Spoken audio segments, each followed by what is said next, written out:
Does he have it? Medeiros is going to get it. Haven't got it! He's on the outside line though, going into the fastest corner on the circuit. Surely this can't work. Dominic Ligner has got a sensational run outside line now though for the heavy braking zone. Around the outside goes the Audi R8. Look how much Miller's caught back into play. Exactly, Miller's still start trouble. He's not just second and change. All of a sudden, Miller's back in play. Can Barry do it? Big Barry's gonna do it! Big Barry!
Well, the business end of the NARS Virtual Modern Sports Car Championship very much underway at a famed location, of course, America's National Park of Speed, Road America, and Elkhart Lake in Wisconsin. Hello, everyone, and welcome along to round 8 of 11 for this fantastic season that has seen so many different venues so far. Let's give you a roundup of the calendar that has been and what is still to come.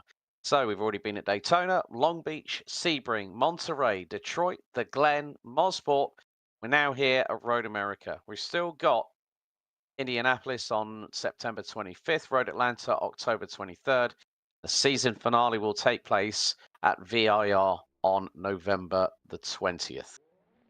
So the particular circuit itself has been open since 1955. It measures just a shade over 4 miles and measures just over 6.5 kilometers in length. It's been around since 1955. 14 turns in total, including the Kink, Canada Corner, and the Marine Sweep. It is going to be a full throttle adventure around this circuit for 90 minutes.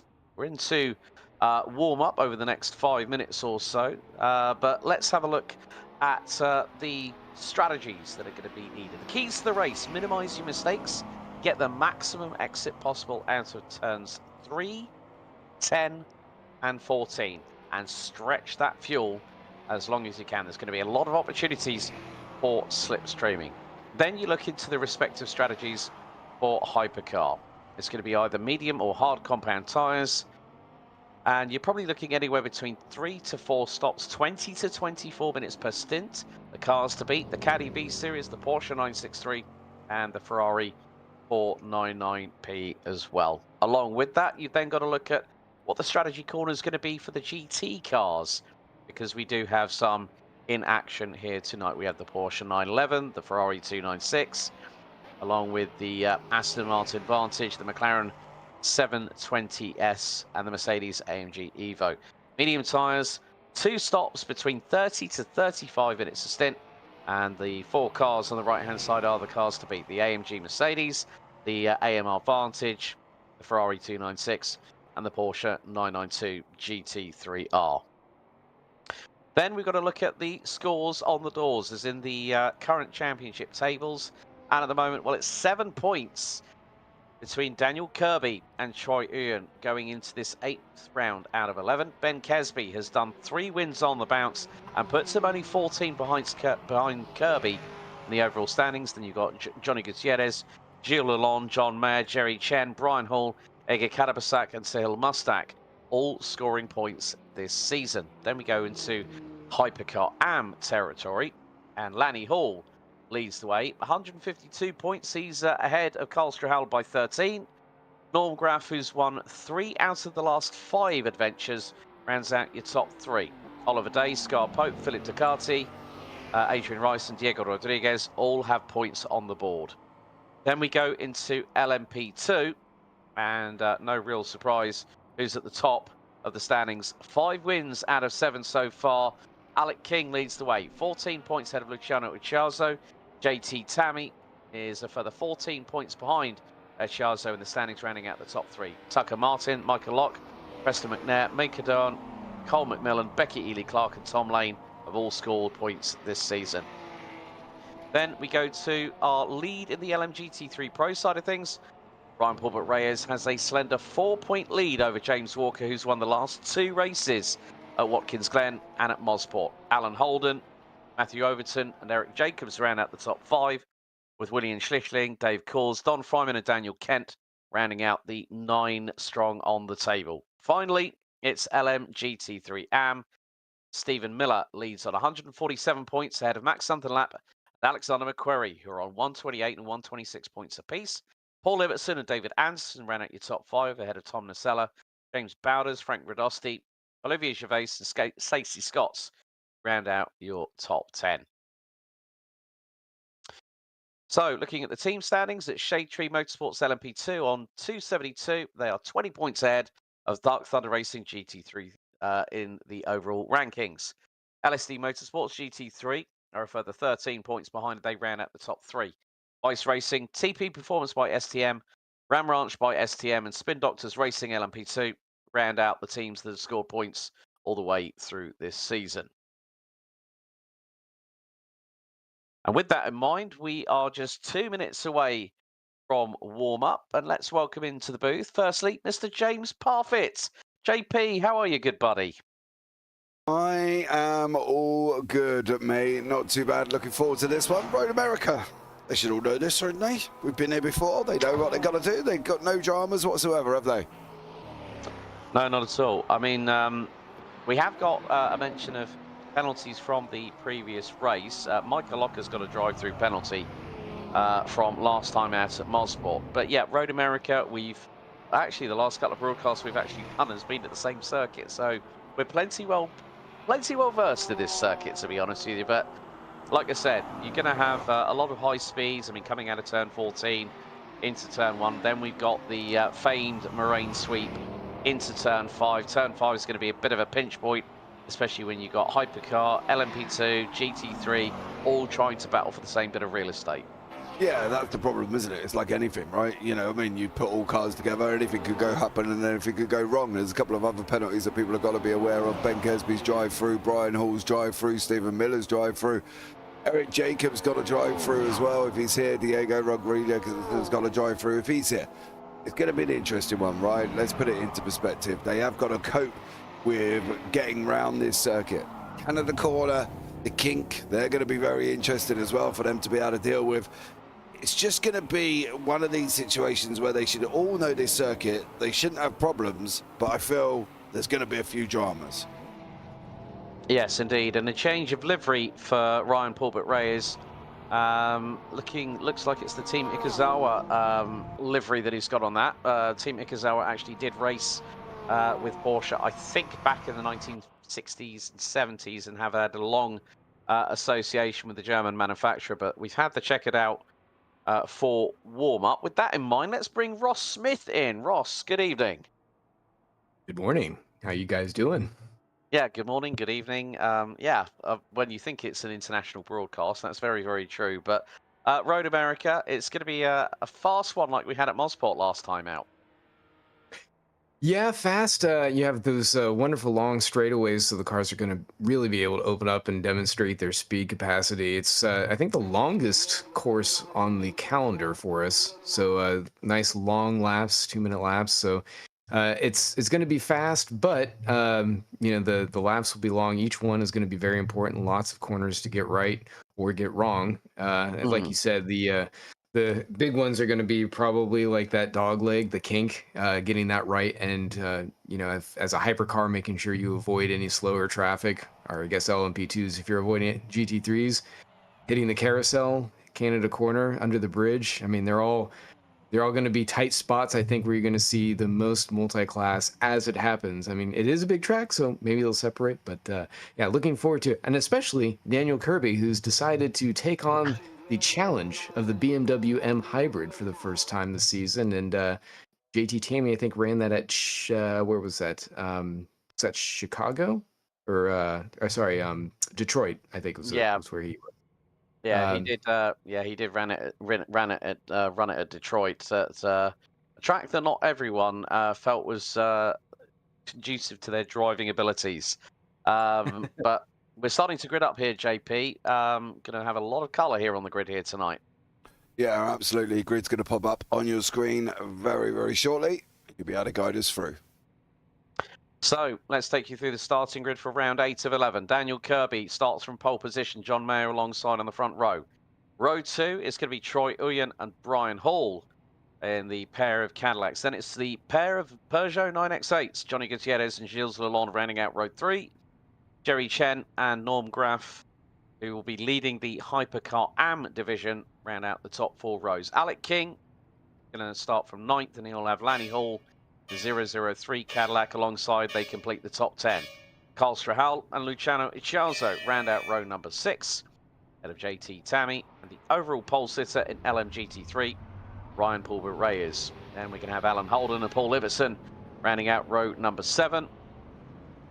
Then row 9, we're going to have Alexander McQuarrie, Max Sunderlap, Stephen Miller and Jay. Ooh, Alex.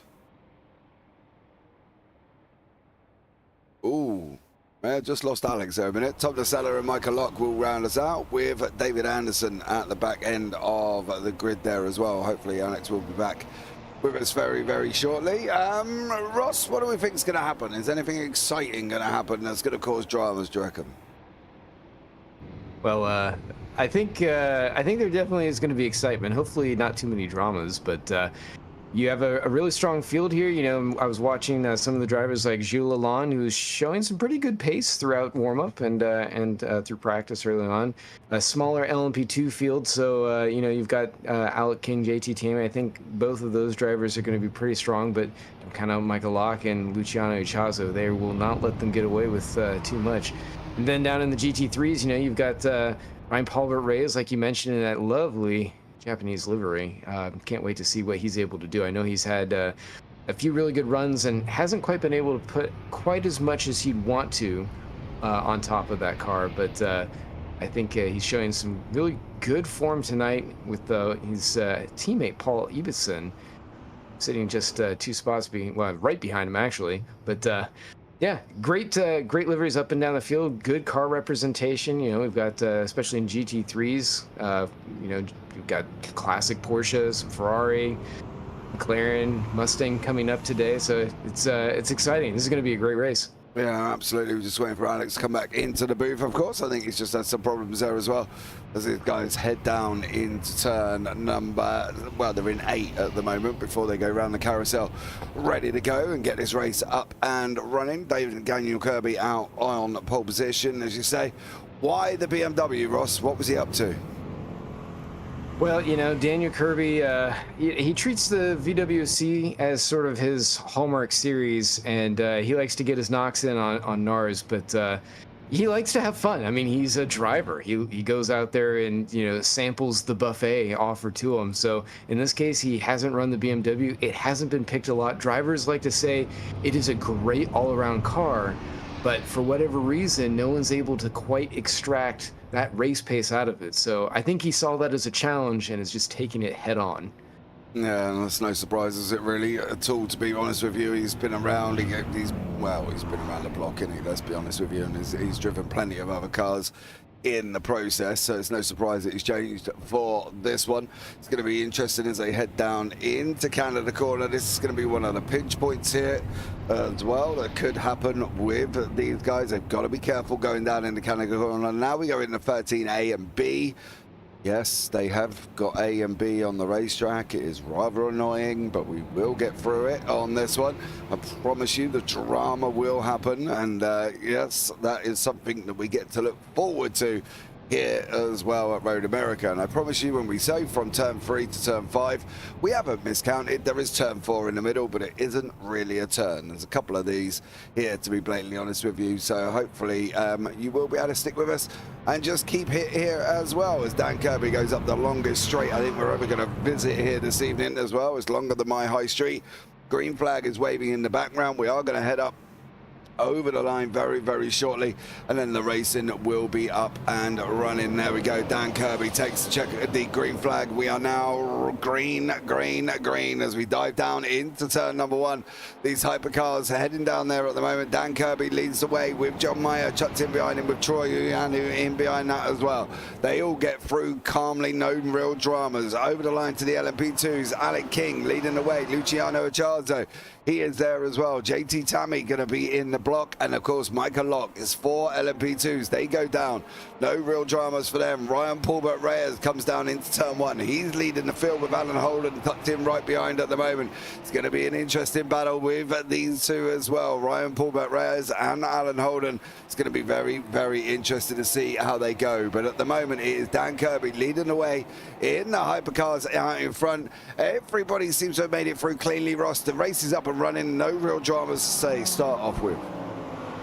Now, this is really great. The only kind of exciting moment I saw there just briefly out of the corner of my eye was Norm Graff catching the back end of, I think it was Brian Hall or Jerry Chen, as he was pulling his Aston Martin Valkyrie around, going onto the long back straight, but managed to just catch it, and everything's looking good. So, yeah, these cars are breaking away. Right now, I think they're all going to just get in a rhythm and get those tires up to temp and start to see what they can do on those fuel numbers. Yeah, through Canada corner they go at the moment as well. Down in the bottom right hand corner is the speed. You can see topping north of 267 kph there as well. Dan Kirby still leading that way. Norm Graff, Hypercar Am tucked up behind Gilles Lalonde. Lanny Hall in there as well. Carl Struhall leading in that pack at the same time. Only 3 Hypercar Ams. It's going to be exciting for them. At least it's a podium, at least for one of them. Or, well, basically all of them. They've all got to just complete the race. Alec King leads the way with Luciano Acharzo in the LMP2s. The JT Tammy and Michael Locke in behind them. And Ryan Paulbert Reyes is opening up nearly a second gap already over Alan Holden. These two, Ross, is going to be an interesting fight, isn't it? Paulbert Reyes and Alan Holden. Of course, Reyes leading the championship here as well. We've got James Walker, who's another one, but unfortunately he's not looking too comfortable at the moment. He is 3rd in GT3 Pros, but he's sitting 20th overall, Ross. Has he got to make his way further up the field? I think that remains to be seen. We're early on. We've got basically an hour and a half left to go. So I think he can still make some moves. We'll see how he manages to play it out here. And remember, the Aston Martin has taken on a little bit of weight since after, well, the last race was the first one where we saw a little bit of that. So I think drivers are still trying to feel that out. So the, you know, that Aston Martin doesn't have quite the advantage as it did before. It isn't quite as nimble, but you know, keep in mind James Walker likes to play the long game. He'll be in there. He'll be able to keep his tires nice and fresh as he watches these guys right up in front of him really start to duke it out. So don't count him out yet. Yeah, absolutely. Troy Uyan is another young man here who's going to do a stunning job. Sitting in 3rd at the moment is Troy. He's got John Mayer in front of him, Daniel Kirby there as well. As they head down into Canada corner, it's going to be hard on the brakes through the right-hander. On board on that caddy we go. You can see the 3 of them closing up through 13A, through the right-hander, 13B through the left. Then it's going to be 14. He's got a nice little run out of 13. If he can hold it into 14, it's now going to be a run down into turn number 1. Who's going to be able to get this one? And is there going to be a massive slipstream? What do we think on the drafts side of things, Ross, here? Is it going to be as strong as we think going down this straight? Oh, for sure, especially with the Cadillacs. You know, they're very strong on the straightaways, so if they're able to link up with each other, I think that's going to be their best bet with keeping track here with Daniel Kirby up there in the BMW. That BMW is just so stable and planted through the corners. It's one of its better characteristics. It's not quite as nimble as the Porsche, but as again, you know, it's a very good all-around car, so it's able to maintain very well. And if Daniel Kirby has set it up so that way he can extract that pace, he's going to be really tough to beat. So they're going to have to work together and, you know, just keep in touch with him as we see a strong attack here from Gutierrez. Oh, Gutierrez getting very close going into turn number 5 there, through underneath the Corvette bridge. Gutierrez in that X8 as well. Going to give him credit. He is driving the Peugeot, which is absolutely amazing, through turn 7. Coming into 8 at the moment. I believe Alex is back with us after having internet issues. The whole www dots are not working correctly at the moment for Alex, but he is back with us, I believe. Yes, I am indeed. Yeah, the old hamster dial-up decided to want feeding. But no, I mean, Johnny Gutierrez, we've talked about this man time and time again this season. That both him and Gilles Lalonde, they stuck with the 9X8 for consistency over the course of the season. And again, Johnny just seems to be able to get the max out of it on race pace. But we've seen it time and time again, folks, that he just hasn't had the run of luck. But he's keeping with Kirby, Meyer and Uyan at the front end of the field, and he actually just set the fastest lap of the race at 150.848. We're seeing speeds with the hypercars. There's a big plume of grass and dust coming out of turn number 14 by him, and I think we had that was North Graf having the same trouble coming out of the final corner. But Gutierrez, you know, we're seeing speeds of about 187, 191 miles an hour. We're seeing about 168, 169 miles per hour from the GT3 division, which is still being led by Ryan Paulbert Reyes. I mean, Alan Holden still sticking with the Cavallino Rampante, second in the GT3 class. Of course, there's only 3 GT3 competitors, with James Walker trying to close in on Max Hunterlap, who's rounding out the top 3 in GT3 AM at the moment. But again, Gutierrez got it wrong. Oh, once bitten, twice shy for Johnny Gutierrez. I'm afraid he's hit the wall. Yeah, there's another piece going flying as well. I mean, that might have been Jerry Chen's also gone and lost some bodywork there. Coming down into turn number 5 at the same time. Don't know what part of that car he lost, but he lost something because it went flying across the racetrack. So Jerry Chen's looks like he's going to be in a bit of trouble. This is the thing with Gilles Lalonde and obviously Johnny Gutierrez as well. They kind of remind me that they've got this image. We've got a nickname for a certain driver in another series that we broadcast on. We call him the Maverick, because you just never quite know what you're going to get out of him. And this is the same with Gutierrez. We never know what's going to happen. He'll have a blinding run, and then something will go Pete Tong at the end. He'll have a blinding run, and then he'll get involved in an instant. Or he'll start strongly like he did here today, Ross, and he'll end up trying to crash into somebody in the marine sweep. It is just, he is literally the epiphany of a Maverick that you just never know what you're going to get out of him. Yeah, he was getting hungry staring at Troy Uyan's diffuser and thought, I think that's cake, and just took a bite, and he just started getting a little bit too greedy going into that little hairpin area. And like you said, he is running into some of those problems pretty consistently throughout the season, where he gets just a little bit too excited. You know, I think he was feeling the pace of the 9X8 and was just trying to go a little bit too deep into that turn, and maybe he surprised himself a little bit too with those Cadillacs pulling up just a little shorter than he thought. But he's back on it. We'll see if he's able to close the gap here with Norm Graf and maybe climb back up that tower. Michael Locke, JT Tammy here, Alex, having a battle down in LMP2. The only thing I'm worried about early on, Alex, is they are getting a little bit more spread out than I would like this early. Yeah, I mean, we're not even 10 minutes in, and you know, you look at how many laps Daniel Kirby has already managed to do. He's on lap 6 already. He's just gone through sector 1, which, you know, any car that we have seen this man in has been like putty in his hands. Like literally, you could put Dan Kirby behind the wheel of anything. We've got a yellow ounce in sector 2. So someone might have had a little bit of a drama. Tom Nasella's having his own little dramas here, I've got to be honest. Oh, the Mustang. Tom Nasella's, you know, he's... watch the rejoin, and that is actually through one of the fastest parts. That's actually going on the run down to Canada Corner. Hold on, let me see if I can find if that happened earlier on. Trying to pick out moments with Tom at the moment. Oh, dude, you're going to get... Oh, no, you're just very, very slow. Is this the one? Yeah, this might be it. Okay, so this is coming up the crest. There's a couple of moments. You can just see he doesn't seem to be that confident. He's checking the steering, and then coming out of the final corner. Bro, that Mustang is not in a good shape. Gotta be honest. No, it looked like he was checking the steering and it was all over the shop, to be completely fair with you there, JP. But yeah, I mean, Tom, again, is a driver that only joined mid-season, let's not forget. And he's got in a car that no one's really decided to take a punt on. And, you know... You've seen it. I mean, he looked twitchier than a blinking woman in a pair of dodgy high heels that she's only picked up from Shein or something. You know what I mean? It did not look good. Didn't look good at all, that Mustang. So, yeah, I don't know if Tom's not set it up right or things just not behaving, to be honest.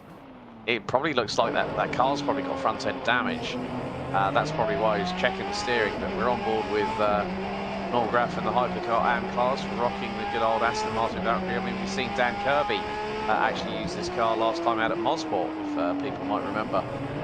So Norm's done a really, really good job this season, hasn't he, Ross? He's been rather consistent in there. He's been there or thereabouts, and he's enjoying the challenge of this this Aston Martin as they're going to start flying past Stephen Miller and Norm Graff right on the tail of Gilles Lalonde for 5th overall in the race, whereas Daniel Kirby's now pulled out a 2.2 second lap, a 2.2 second advantage over John Mayer, who's got Troy Uyen closing in on him. So it's the two CMS Pro Blue cars that are line astern at the moment in 2nd and 3rd position. So the battle of the caddies, whereas Munich's finest is trying to rocket away into the distance. Yeah, you're exactly right. He's showing really good pace, and it's very odd for me to that was a purpose. him Sorry, Ross. That was a purpose driver swap there. Troy Uyan, that was kind of let me through. I don't know if John Mayer feels he's slower, but I tell you what, when you lift off on a straight and allow your teammate to go through, you know it's a purpose. I'm the boss. Shift your bum. I kind of agree with that one, as you were saying, Ross. Well, yeah, just seeing Norm Graff there down in AM, you know, since we've introduced the new ELO ratings to be able to better position drivers within the different classes and whatnot that we have going on. I remember starting back at CMS, you know, around 2018, 2019, and, you know, Norm was top of the field. It's just a testament to the level of talent that the league has been able to bring in to see someone, you know, who's rocking it up right at the top of the field, who's, you know, and now he's topping it out with the AMS in Hypercar now. But, you know, he is a confident driver. He does sometimes take some risks. Sometimes he runs out of gas, but he's always fun to race with, for sure. Yeah, and he's definitely stuck with that car all season long, and has just, I think, in many respects, bit of a moment there for John Mayer there, JP. Not exactly what you want to do, losing the back end of the caddy, because the person who's about 2 seconds behind him is the only Porsche hypercar that we've actually got on this grid, and that is Mr. Jerry Chen, who is still continuing despite what carbon fiber we saw being thrown from this particular vehicle a little bit earlier on after Johnny Gutierrez faux pas through into turn 5 a few laps ago. Yeah. It's really weird, actually, because it was the only red piece of bodywork we've got, and he's the only red car we have in the top half of the field. Lanny Hall is not red. Brian Hall, not really. I'm not going to give him red. You know what I mean? Let's be real. No, it's more like mauve. Yeah, exactly. Norm Graff and Gilles Lalonde, we definitely know they're not red. So it was part of Jerry Chen's car. But the question is, what part of Jerry Chen's car went flying off? And I'll try and see if I can go back and pick up on it now. Actually, I can probably fill some of this in if we don't see it, but I think he actually hit some of Gutierrez's bodywork. It was actually the front dive plane. It looks like David Anderson just had a spin. Yeah, there we go. Moments ago. Is this where it goes? Oh, no, it's already there. Look, see the little bit just go flying off the corner? Yeah. If you watch it come down bottom right-hand corner, all of a sudden it just pops off, look. Bump, and there it goes, off the side of the circuit there. So I don't really know which part of it was, but it was something. But this is David. Well, to be fair, we've got Carl Struhl's had his own little drama coming down into turn number 5, which is never good. He's going to go round. See you later, son. There's still a piece of carbon fibre in the middle of there. Sack the stewards. They clearly haven't done it right. And this is David Anderson's moment. Oh, and that's going to be with... Not. Oh, that's through at 13. Oh, and he nearly looked goes like into there the was- path of Stephen Miller at the point. Was Did there he hit him contact? coming? Yeah. I think, well, Carl's just thrown it around the outside. I think it might have been the slightest advance with the right front. Let me see if I can get... Oh, Oh, I cool. don't- We're having an X-ray of the Mercedes for a change. Yeah, I don't like that picture. Hold on, let's see if we can pick up this. There's going to be a car on our right-hand side very shortly. Yeah. Yeah, left front, Lancing. left rear, right front. Yeah, there definitely was contact there, but yeah, these are the things that we knew were coming. This is the problem. You know, this is where we sat back and just said, look, you know, they've got to be mindful of what's going on. GT3s at the moment are fairly spread out. The only real battle is Max Sunfenlap. He's trying to get up to the back of Alexander McQuarrie. We've got them right in front of us currently at the moment. They've been very much up and down at this moment in time as well. The 1v1 battle is coming down in the corner. 208.858 was slower as well. So that's really the only battle that's going on in GT3s. Now, in LMP2s, we've had Alex King who's run wide and been off the side of the circuit as well. But it's really down to Michael Locke and JT Tammy. They're the only ones who are remotely close to each other. Hypercars up here at the moment is Jerry Chen, who's having a right little ding-dong here with John Mayer. He's closed on to the back as well. So, you know, there's quite a few things kicking off at the moment here once again. Paul Ebbetson and Alan Holden are also having their own little ding-dong. That's not for class, that's just purely for battle. And Ebbetson, wow! That was Lanny Hall. I am not really sure what you were doing. Let's have a look. Okay. He's just lost it on his own, and then Alan's had nowhere to go, and Lanny's ended up on the grass exit stage left. And you can't even blame Alan Holden for that. When you come around the corner as a hypercar there, it's like... So, like, traction did not engage for the man in the 003 at that point. But, I mean, when you think about it, now we've got this squabble that LMGT3s with GT3 AMs intermix. So you've got Alan Holden, the cork in the bottle here. He's ahead of Alexander McQuarrie and Max Sunfenlap. They've got, I think that is... That's the move of Brian Hall, I believe. Yeah. In the hypercars, closing in, and now you're going to see the speed that the hypercar has over the GT3s, just pulls to the right-hand side, shoots past them like they're standing still. So the good thing is now that Alan Holden has... Oh, this is going to be close. McQuarrie versus Sunfenlap. Side of the pit lane exit. What on earth? I'm sorry. That was shades of Perez and Ocon back at Spa at Racing Point. That was not necessary. I'm sorry. Why are you squeezed back? Why? The worst thing is, it's like a proper, like, you don't want to be down on this, but this is a proper zero IQ moment from both of these. They should not be crashing on a straight at all. And I'm sorry, I don't know what Sunfenlap kind of was doing or McQuarrie was doing.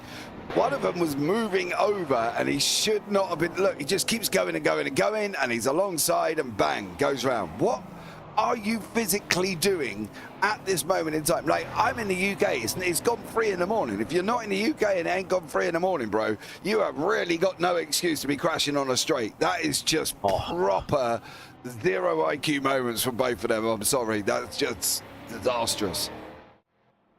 Well, I mean, with that accident happening now, that's put, you know, that's going to help Stephen Miller. That's going to help David Anderson as well. You know, even David Anderson's had his dramas like we saw earlier on, but that was, as you rightly said, they didn't have any reason for being there, and we're only we're just under the 20-minute mark. Ross, I mean, what's your take on that one? Because I think at the end of the day, McQuarrie's trying to cover off Sunfenlap. Sunfenlap thought, oh, I've got a chance to go for it, bang. Instantly, they both come together. They both spear off exit stage right off the pit lane. McQuarrie hits the barriers. Sunfenlap hits the barriers. They both really are going to be having... I think there's going to be a long discussion about who is at fault. I think really neither of them should have been in that position. I think what Sunfenlap should have done was lift off the throttle, go to the other side, and then wait for another opportunity. No, dude, he didn't even have to. He didn't even have to. He was alongside McQuarrie at the point McQuarrie's coming over. You can't, if you're alongside, it doesn't matter, depending, you know, every league is different, but if he's got his front bumper ahead of the rear wheels of the car in front, you don't come over and keep squeezing him. He ain't an orange. You ain't going to get fresh orange out of him if you put him in a juicer. You know what I mean? Yeah. You cannot squash him against the wall like that. That move there was more reactive than proactive. He reacted to the fact that there was a run on the outside, and all he should have done is just stay straight, because he was going to come past it. And I'm sorry, but yeah, on a straightaway as well, that is just poor. Yeah, I can't really argue that too much there. It was, you know, looking at, I think McQuarrie thought that he could squeeze him off and didn't really appreciate the closing distance there, or that he had just enough of an overlap. But, you know, that's possibly one of the reasons why he's down in AM, because he's still learning about those tighter situations. And, you know, when the better part of valor is to look in your mirrors. But we did have some moments afterwards, though, because Alexander McQuarrie then got mixed up with an LMP2 battle, and Alex, it kind of broke things up there, because we had all three of the drivers second through fourth that round carousel. They ended up getting right on top of each other, and it was kind of a mess. So it's broken that battle up a little bit now. Yeah, Johnny Gutierrez is the first of the hypercars to pit at the 21-minute mark. Norm Graff has also taken, gone down pit road. Meantime, JP, Troy Uyen closing in on Daniel Kirby. Yeah, he's been closing in for a couple of laps. You can see why John Mayer let him go, to be honest, because clearly Troy's considerably quicker. So we have been sort of, this battle has been coming along nicely, I think, for these guys once again. But I'm interested to see what Troy's going to do. He's had a very interesting season, and I think from his perspective, I think he's going to do well going forward. I think if he can just get a little bit on the pace with Dan Kirby, a little bit more up there, I don't see any reason why he can't be challenging him in that pros. There's only 7 points between these two. So he's always been in and around him, and he beat Kirby last time out as well at Canadian Tire. So yeah, we've got to keep an eye on this, because this has been brewing. It's kind of almost a little bit of a Chinese firework. You know it's going to go bang, but you're just not quite sure when. Yeah, as they just get past the number 28 Ford Mustang of the returning Tom Nacella, who's back on track. Paul Ibbotson, has been shown as a DNF, according to our live timing screen, as Troy Uyen dives into pit road just after coming up to the 22.5-minute mark here. So Troy Uyen, so let's have a look at the replay from Champion Motorsports. Paul Ibbotson coming down the start-finish straight. No, and it looks like disconnect. it's, yeah, DC on that one. So it looks like I think as you were saying, Ross, he's hit the wall. No, so not sure if there's a possible technical or hardware issues. But Daniel Kirby, as we are seeing a raft of pit stops, John Mayer in pit lane, Jerry Chen in pit road.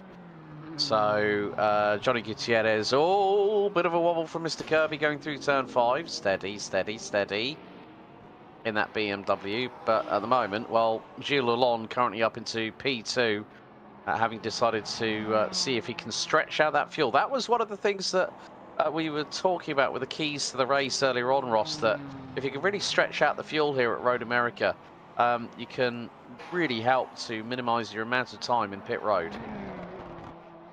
And I think that's one area where Kirby definitely accelerates. You know, he's able to maintain such great pace, and we see him in these battles, like where Troy Uyen was able to close in on him, and he was just viciously closing that gap.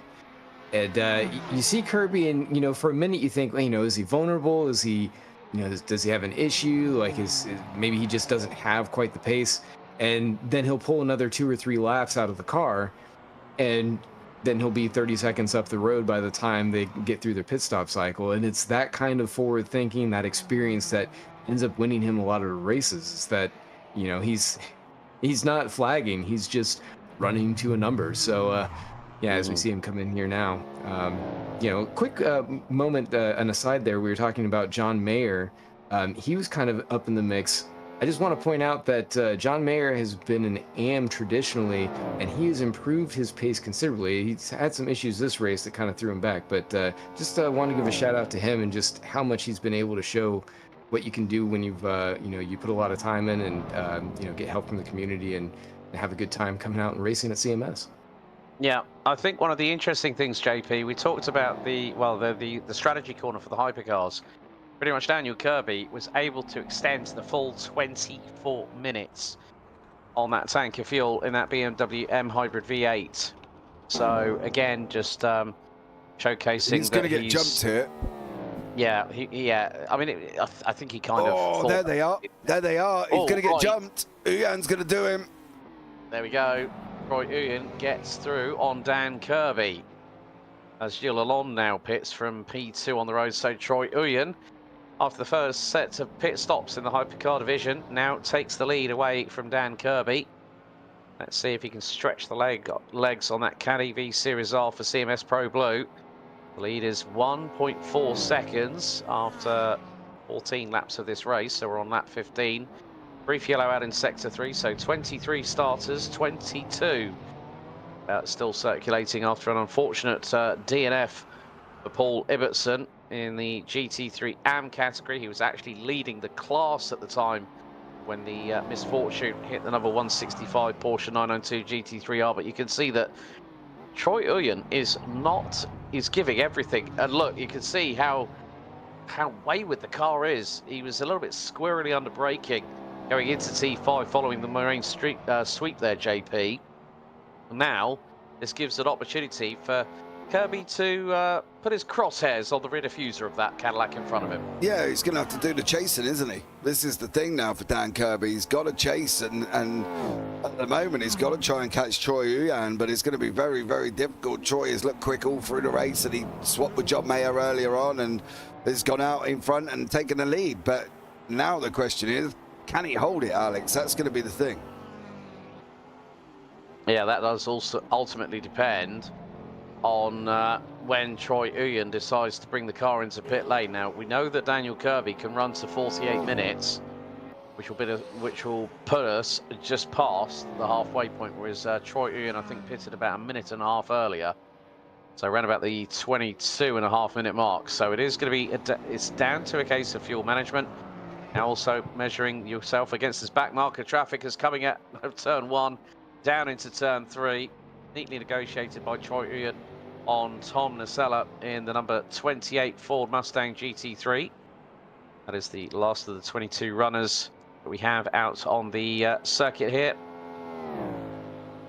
Road America just off of Elkhart Lake in Wisconsin. As Dan Kirby gets through, the gap has now started to slightly extend, and with passing potentials here as well. That's another thing we've got to talk about here, JP, is Brian Hall closing in on John Mayer. Now, this is for position in the hypercar class. John started at the sharp end of the field, but now he's got another Cadillac right on his rear as they go through into turn 3, heading into the Moraine sweep. Yeah, absolutely. John Mayer is, unfortunately, since Troy Uyan's gone through, Mayer's gone backwards and backwards and backwards. That's the problem for John Mayer. He's down in 7th in class now, and unfortunately for him, it's not been going forward. So I don't know if he's got some form of drama with that car, or if he's just struggling in general at the moment. But he needs to be, trying to get a little bit more grips with that caddy, because at the moment, Brian Hall's caddy looks like he's doing a lot better of a job. Excuse me. Brian does look a little bit more stable under braking through into turn number 5, and then into 6, and then it's going to be the run through the second part of the circuit. It's really good to see that drivers like Brian Hall starting to also improve in this the midway point of the second half of this championship season. And oh, don't do that full throttle. Ryan Hall, how did you keep that one out of the wall, sunshine? That was very, very close indeed, coming out of turn 11 at the kink. He was full throttle, planted the plumes of grass and dust into the air. Yes, it definitely hasn't helped his tyres somewhat, to be honest with you. No, definitely not. But I think at the moment he's still managing to hold on to the position. So hopefully for him, for John Mayer, he might be able to start pulling away, and that's going to be the question. He's got to get that movement forward, because at the moment Brian Hall is closing in on him, and then you can see in the bottom right-hand corner the last lap times as well. Hall was just a little bit slower, but has now got the run through turn 1 down into 3.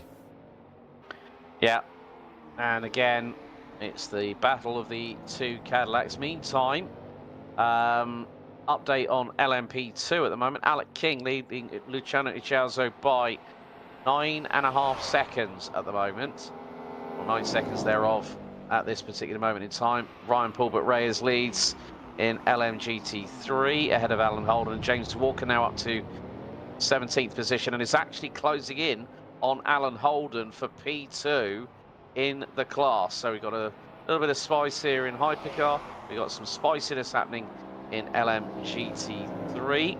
And that is between Holden and Walker. Of course, Walker trying to close in on Pulbert Reyes, as looks like there's also been a little bit of a drama for our race leader, for Troy Uyen. And he's just had a little bit of a drama. Oh, well, this is with Stephen Miller in the McLaren. And Stephen has no alternative but to go through the gravel after a little tap from behind, courtesy of Troy Uyen. And now Kirby is definitely getting a wriggle on at the moment. And you can just see from the onboard from Troy Uyen into the corner. Bang, there's the contact. For me, that's really difficult, bro. Like, Miller did move across. I don't know. I'm not getting myself involved because I don't want George telling me off again for blue flags, but Miller did come across. You're right. You're right. Yeah, it was. It looked a little fishy. I mean, he did cut pretty sharply over. I mean, I don't know that he was going to be able to throw it up the inside if he took the normal line as it was. But yeah, he missed the apex. This is the problem, and then tries to pull the car back on it. Look. Yeah, it's a bit janky. I don't know that he's going to be able to make that pass. Like Stephen Miller had taken the line normally. You know, he wasn't going to be able to affect that pass there, but it became a little bit more awkward when he cut in, and I'm sure he was on the brakes there. Well, despite nice recovery though. Yeah, despite that incident, he's still 7.8 seconds ahead of David Anderson in the LMGT3 AM class lead, as we've got still the battle between Brian Hall and John. Well, it's Brian Hall now ahead of John Mayer, it looks like. So that has had a little bit of a change in the meantime. But more to the point, that is for, I think really, I mean, now we've got Ichiazo versus Michael Locke in LMP2. Now they're all on the soft compound tyres in this race so far. So Alec King leading by the best part of nearly 11 seconds. Ichiazo and Locke out half a second apart at the moment. I mean, Alec King, let's not forget, that man was on course for 4 wins out of 4 until Laguna Seca hit the calendar. And whoa, did that not go well for the 84 for TP Motorsports. But he's clawed things back. He's still at the lead in the standings. But Ichiazo and Locke, two fiery competitors here, Ross, and they're going to give as good as they can get. Yeah, and I knew early on, even though the LMP2 field was a little bit smaller than we'd have hoped for, and certainly from what we'd seen in the beginning of the season, they're still all very good drivers, and I'm very impressed that Locke, Tammy, and Ichiazo have all been able to kind of hang out right around each other for most of the early half of this race here, I guess a third of the race.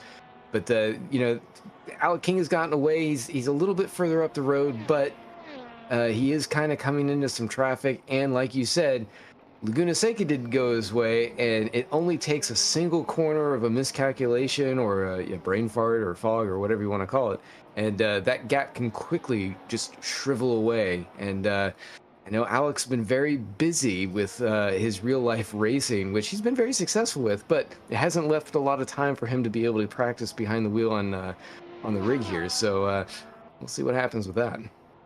Michael Locke now in the slipstream of Luciano Ichiazo down the start-finish stretch and heading into T1. There is a big open window, and Locke is going to look for the inside line, uses discretion as the better part of valor, dives out of the overtake opportunity, and knew that he probably wasn't going to get past Icharzo, but there's still an opportunity here, JP, for him just to keep plugging away. Don't put all your cards on the table at one time and keep your opponent in front guessing. That's racing, right? You know, for him at the moment, for Michael Lock, he's just got to sit in there, put Icharzo under pressure, and he's just got to keep plugging away. It's almost like you're drawing a picture on wood. You just chip and chip and chip and chip and chip.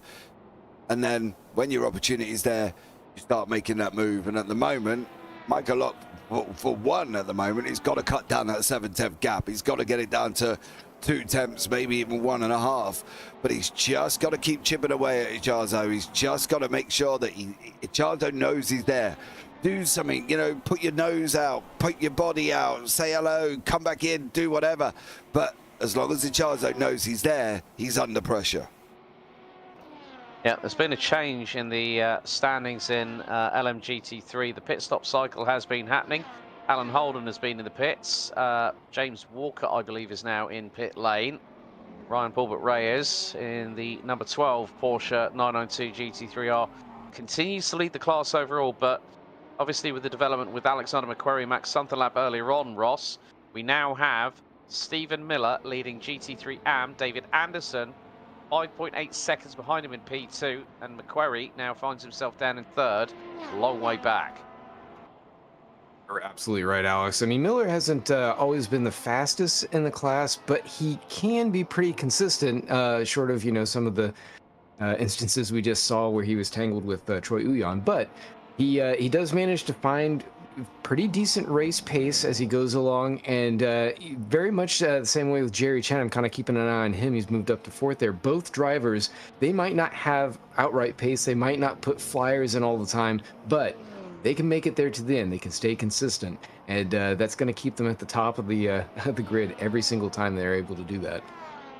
Yeah, interesting enough, you mentioned about Jerry Chen. He's close to within 9 tenths of Johnny Gutierrez. Now, this is the battle for P3 overall, and last time around, Johnny Gutierrez did a 151.926. Jerry Chen was slightly slower, but on the previous lap, Jerry Chen took 7 tenths out of the number 102 Peugeot 9X8 Evo, as a little trip onto the grass by Luciano Icharzo gives Michael Lock the opportunity to close on him. That would have been out of turn 3 going to the Marine Sweep. Now they're heading through into the next part of the circuit round this very, very sweeping right-hander, and they've got Alan Holden to negotiate their way past as Icharzo does so quickly. Michael Lock has to think about it, dive on the brakes, and now it's going to be the run through here at high speed, over 150 plus miles an hour.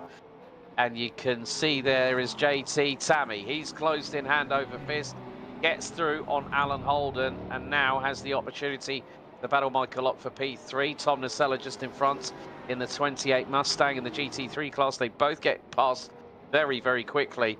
But you can see here by just how aggressive JT Tammy is. He gets a bit of a wobble twice, 3 times coming out of the final corner. JT Tammy is closing in on Michael Lock at a big rate of knots, but a few wobbles there put him at a disadvantage coming out of that final corner, unfortunately.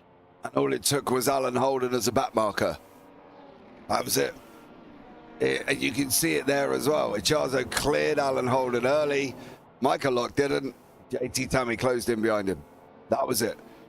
That one move, and that's the thing, when you're in that second place and the leader, or well, the second place in the pack, and the leader goes past the car in front, and you know you've got to get past him, and you physically can't, JT Tammy is going to come up behind you and he's going to pick up the pieces.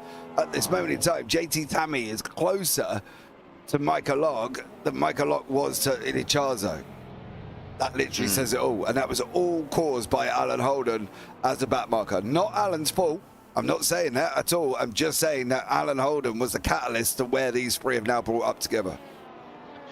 Yeah, and well, in the meantime, David Anderson and Stephen Miller have come into pit lane, and one of the other things that the likes of Mayer, Hall, and Lalonde, they're about 2 seconds apart from Mayer to Hall to Lalonde. There you see.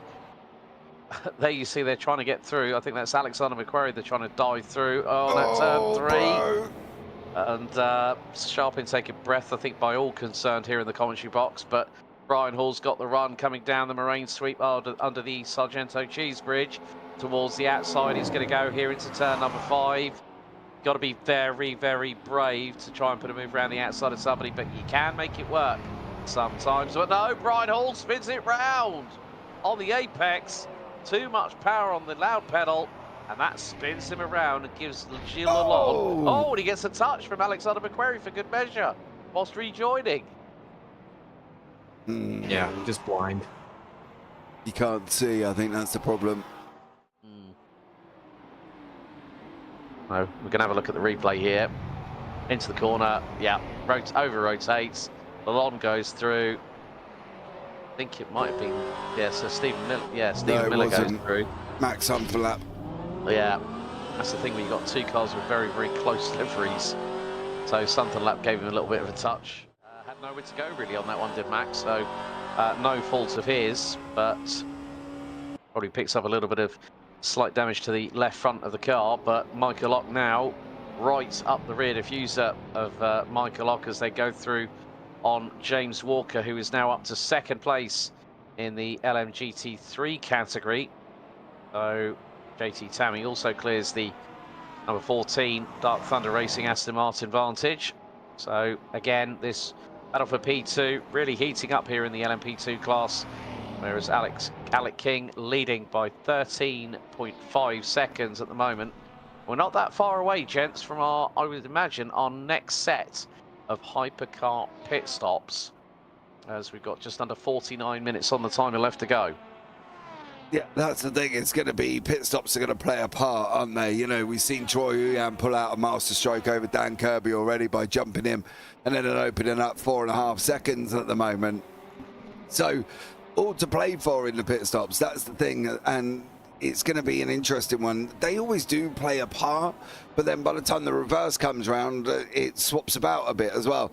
So, you know, we never really know who's going to come out where at this moment in time, because at the moment, you know, we've got people like Jerry Chen who's moving himself up into 3rd place, and Jerry's been your own little silent assassin ninja. You know, he hasn't really been anywhere. We've seen bits of a car that we think was his go flying off, and he's moved himself up into 3rd.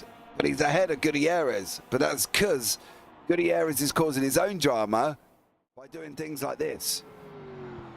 Right, okay, let's have a look. This is going to be at Canada Corner, isn't it? Oh dear. That was definitely a car wanting to understeer rather than oversteer. Jerry Chen ran the outside at turn number 13, gets the job done nice and neatly.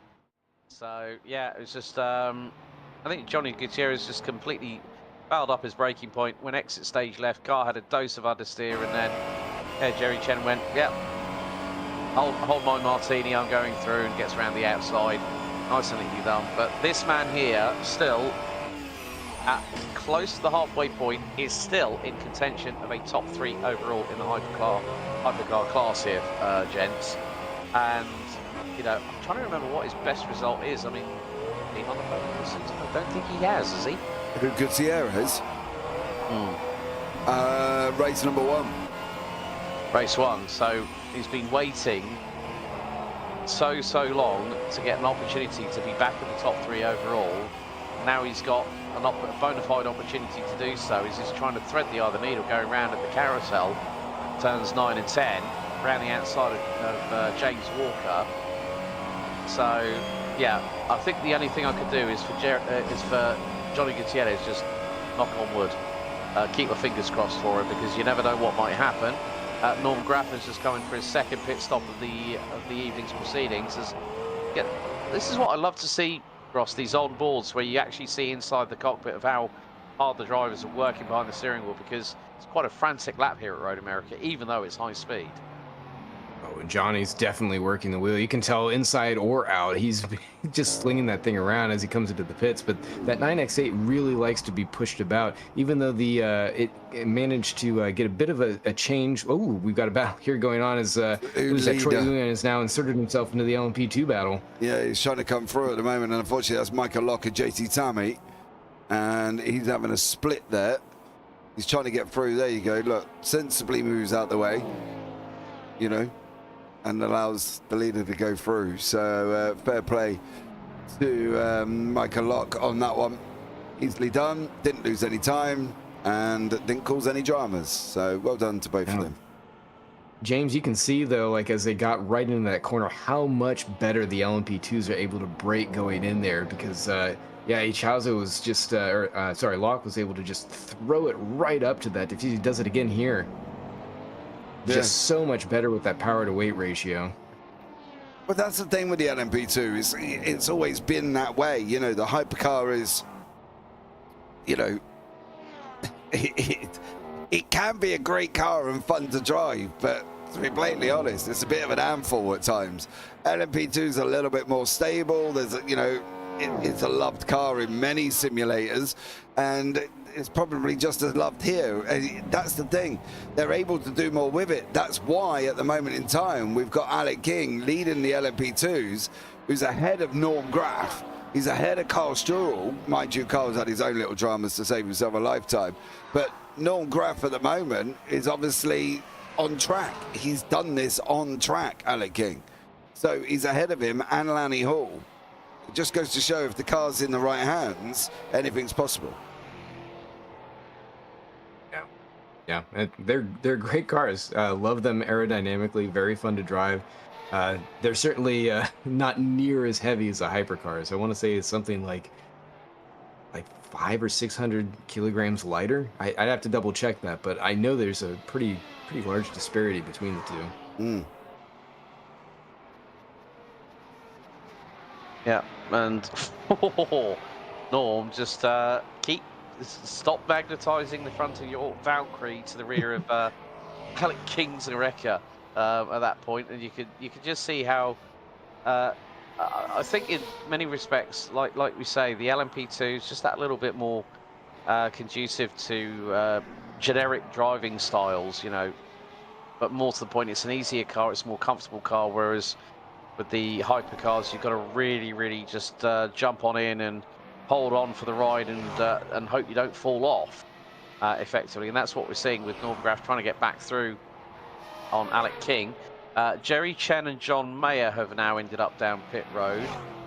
Troy Ewan's been in for his second pit stop, so Daniel Kirby once again is I'd probably say might be coming in at the end of this lap for his second pit stop. So we are looking on course for the hypercars, gentlemen, with a more than likely 4-stop strategy, depending on how hard you can push that window. But the more that Daniel Kirby pushes that window in that BMW MV8 hybrid, the less time he's going to be in for his final pit stop. Well, that's the thing, isn't it, for Dan Kirby? You know, the problem is look where he's stuck. It isn't a great in-lap, you know what I mean? And he's been stuck in and out traffic. Was that his moment to go in? Maybe, because Troy Ewan's going to come out, you know, in and around him. Dan Kirby's got to get a better lap. This has to be a spot-on lap, and at the moment, it ain't because of the traffic that's there, Ross, and he's going to struggle to get back out in front of him prior to this, I think. You're exactly right, though. Traffic's going to probably make a big deal here, because depending on when any of these other drivers that he has just gotten by decide that they want to go in, or if they stay out, that's going to be another set of cars that Troy Ewan's going to have to get around, even though he's only like, you know, 30 seconds behind. There's that piece of debris still out there. Even though he's still, you know, a little bit behind, you know, it's going to be something that he's going to have to deal with as far as track position. So I think Dan Kirby is making hay when the sun is shining, getting by as many cars as he can and picking it out. But if he gets held up here by any one of these, that's definitely going to hurt him well more than help him. Paul Ibis is in YouTube chat as well, really quickly. His VR headset died, apparently. Yeah, that's a real shame. Oh, dearie me. Couple of GT3 and LMP2, now hypercar traffic, all in the same part of the racetrack.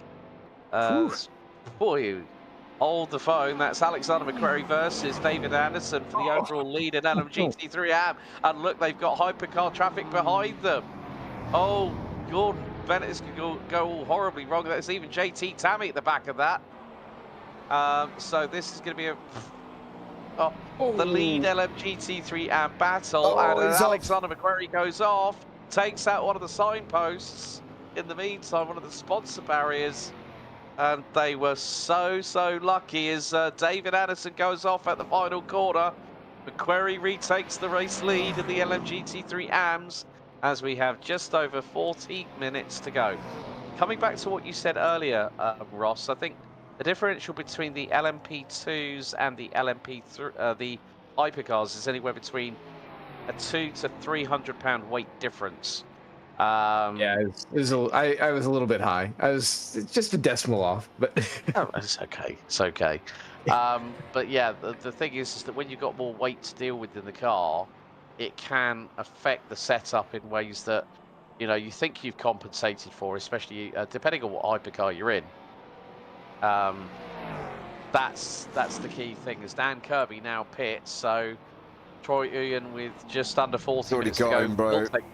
Yeah. He already got him. Kirby's in lap was so poor. And no offense, Dan, if you watch this back, but it was.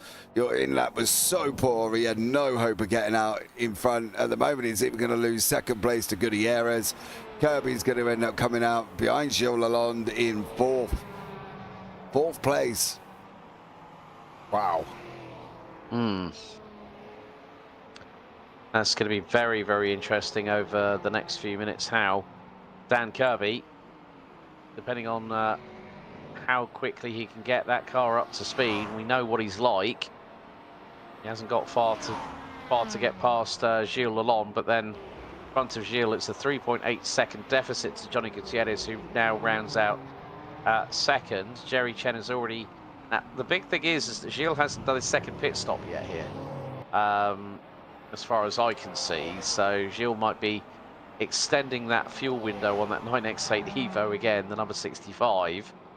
But yeah, Kirby now already up to speed and trying to get the temperature into the brakes and the tyres as they come through the top part of the circuit here at Road America. But I mean, let's just talk a minute about that 2x2 Noah's Ark situation with McQuarrie, Anderson, who are battling for the AM class lead in GT3s. But before we do, there's Kirby. Through and past Gilles Lalonde. Didn't really take him that long to do it. Got it done by Canada Corner. But that four car scrabble coming through that point of the circuit that these two just gone through, that could have gone horribly wrong for any one of those four drivers. It had to be facilitated.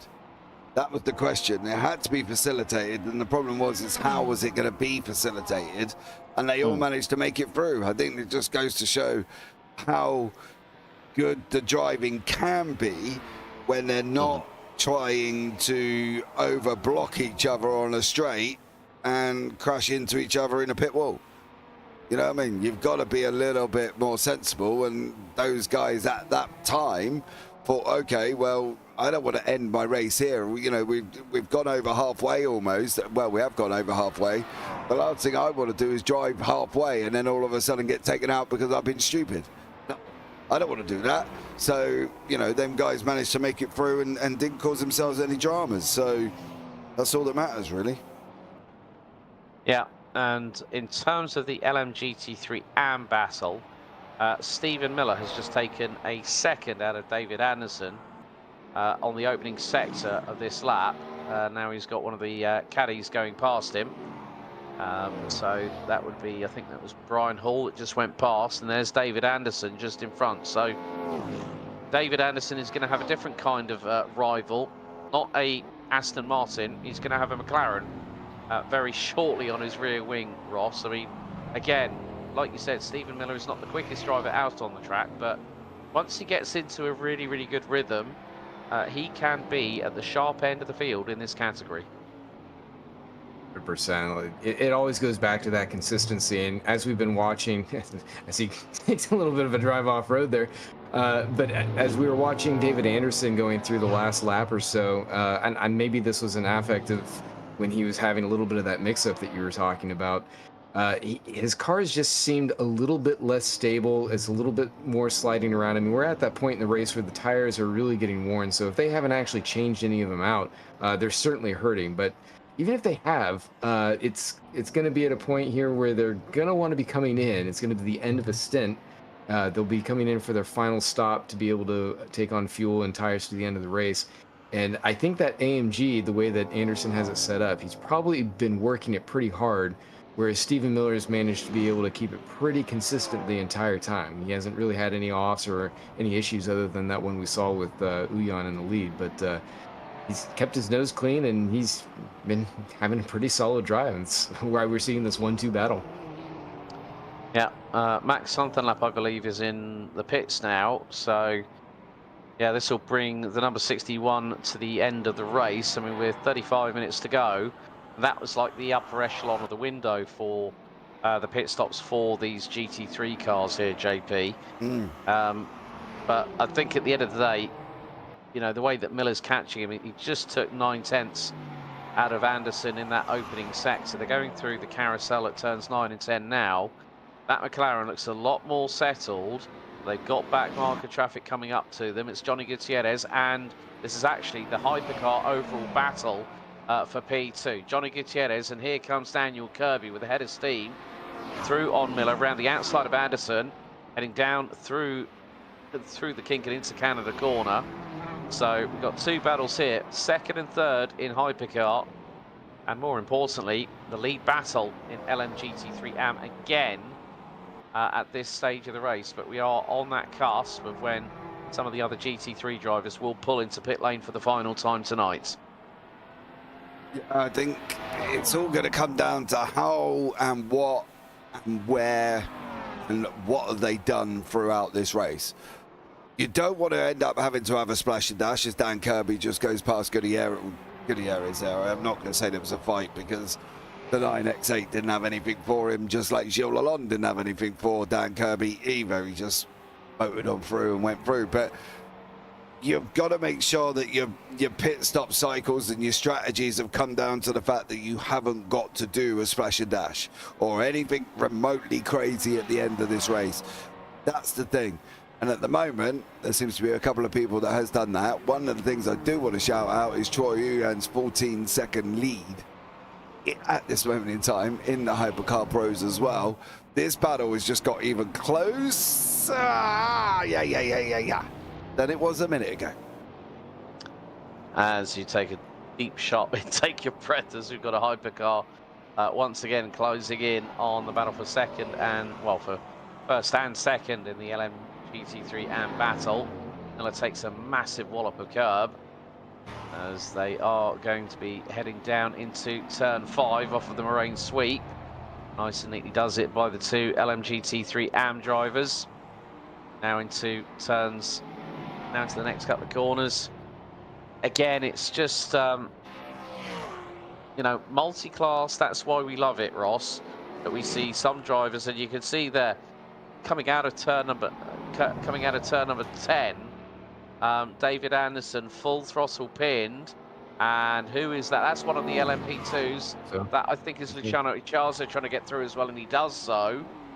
So that is Lanny Hall actually in the Cadillac that's just got through, but then Icharzo just had a big breakneck head of speed, got through, quickly got past the leading AM battle, and there is JT Tammy, who's also closing in. Michael Lock, in the meantime, has dropped down to 4th in class, 13th overall. JT Tammy pulls to the right-hand side of the two gladiators in our GT3 AM lead battle, as we've got 31.5 minutes on the timing to go. And right, Miller's got a little bit of closing speed, but you can see they're going to start breaking into turn 1. Miller did look to stick his nose up the inside, dived out of the move out of the last moment. He's going to possibly, is he going to try and chance it through into turn 3? He's going to look up there again. Anderson stops him from doing so. And now, where is Miller going to plant this car at turn 5 as we head under the Sargento Bridge in towards the Moraine sweep and now into T5? Anderson, it's not going to be too difficult for him to be on the brakes very shortly. He start braking just a moment ago, but Miller dive bombs him up the inside through at T5 to take the lead with 31 minutes on the timing to go. Great move by Stephen Miller, and David Anderson gave him enough room to facilitate that maneuver. Wow. Gorgeous. Yeah, I don't know if he had a choice there, Ross, did he? Yeah, he was coming through. He just sent it from way back. That was a great pass. Well done, Miller. Yeah, I don't think he had a choice. Miller just went, held to lever and went, yep, on my way, move. And he kind of just made sure that he was coming through there. So, yeah, although we'd like to give David Anderson credit for paying attention, I think Miller was going to send it on him regardless. He just went full Verstappen at that point. And you can see he did as well because he missed the apex. He went in and Anderson was still going wide. Anderson was trying to turn and Miller's still going straight, even in the corner. So that was just a full go. I'm going through, son. Now you try and keep up. Yep, as we hit 30 minutes to go on the time. And let's give you a rundown of the top three in the respective classes, leading by the best part of 12.5 seconds of the hypercar class. It is Troy Uyen, Dan Kirby P2, Johnny Gutierrez P3, Norm Graff leading the hypercar AM category in the Aston Martin Valkyrie. Just made his way through shot. He currently sits P5 overall. Lanny Hall in 10th and Carl Strahal rounding out the top 14. LMP2, Alec King is about 12 seconds ahead of Luciano Chiazzo. JT Tammy rounding out the top 3 in the LMP2 class.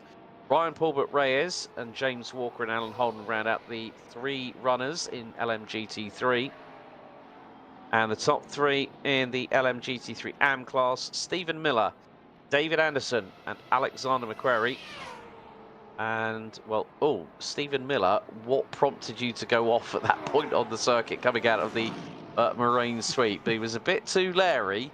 2 wheels on the grass. They are getting closer and closer to when they will need to do their second and final pit stop of the race. But the big question is that how hard are they going to have to battle for the race win? Because let's not forget, Alexander McQuarrie is only 50 seconds behind this battle.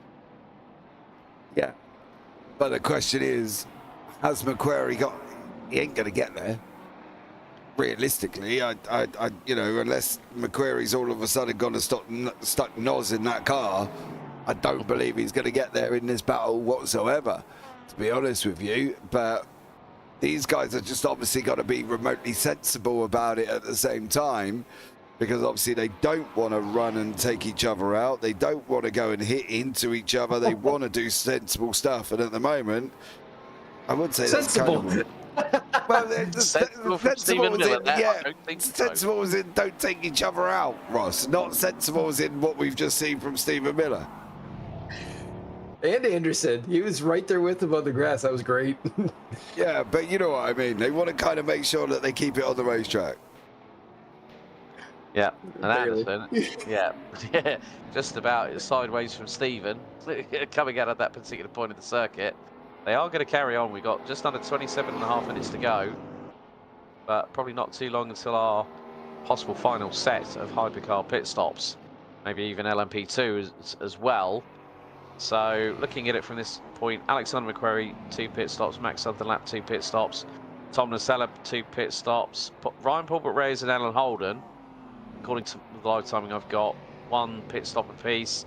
Same for these 2 here. So they've really been able to stretch out the fuel of these GT3 cars over the second stint, the middle part of the race. And JP, I mean, the thing is that we've seen, you know, when we normally usually talk about that mid-race lull, we haven't really had it here at Road America. There's been things happening everywhere all the way through the last just over an hour of racing.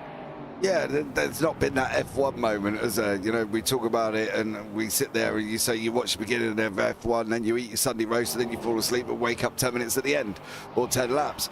We haven't had that, and then the reason we haven't had that is because of the multi-class situation that we have got. You know, that's the reason we don't have it here, because there's always something going on, whether or not it's David Anderson, who's got a hypercar, I believe it is, tucked up right behind him at the moment, who don't want to go and take him out. But Jesus, come on, son, think about it. You've got your inside there. Now come off the curb and go on the inside of him.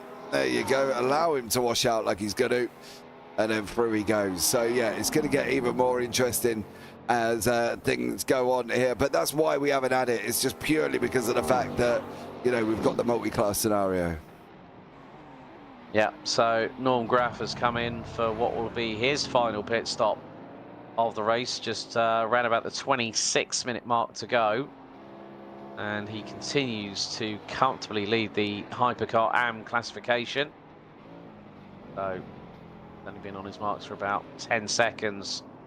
So obviously we have that transfer time from pit lane entry into getting on your marks, and then from being in the box and then being into your the transit time to the pit lane exit.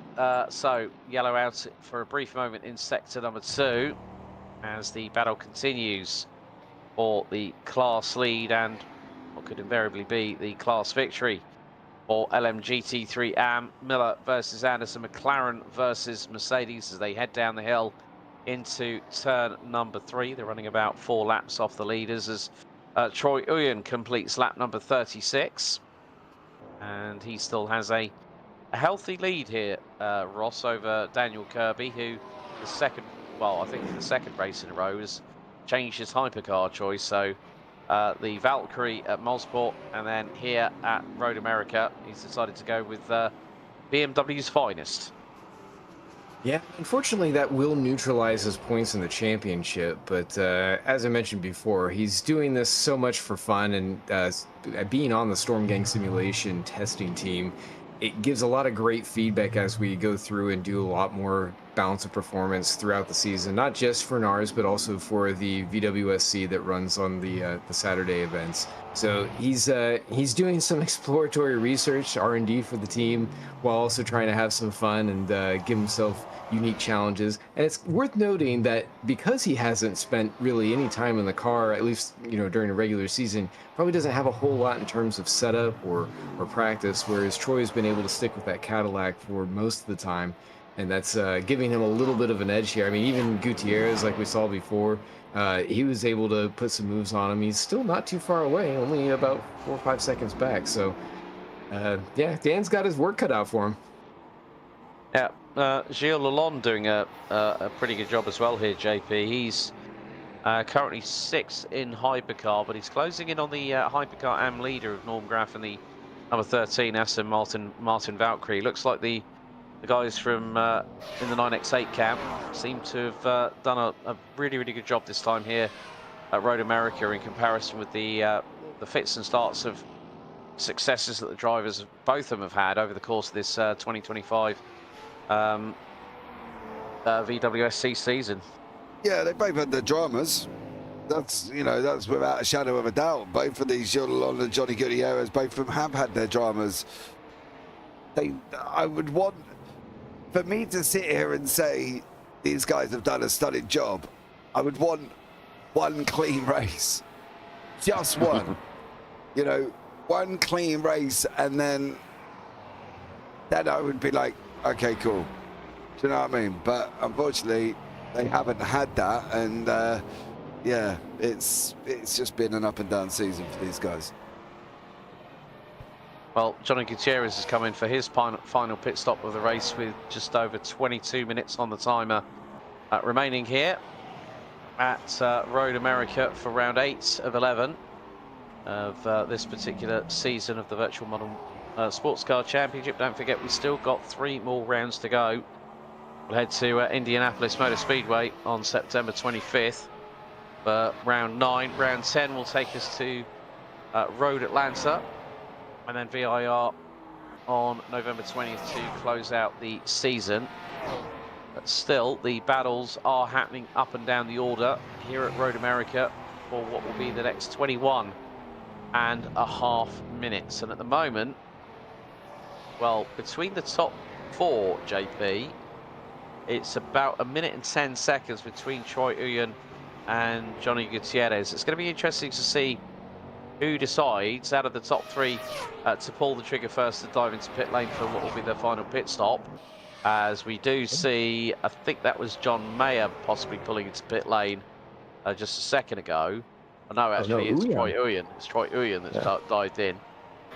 So how everything's going to be... Now, how the pecking just giving up the lead there. Yeah. Now Kirby's got to have one hell of an in-lap if he's going to come in this time to try the undercut. Yeah, absolutely. It's all down on Kirby's in-lap again. He's got to have a better one than he had last time. If he doesn't, well, he's not going to find himself any closer. The gap that Uyan's got is about 13 seconds. That is a heck of a lot of time to lose. Heck of a lot of time.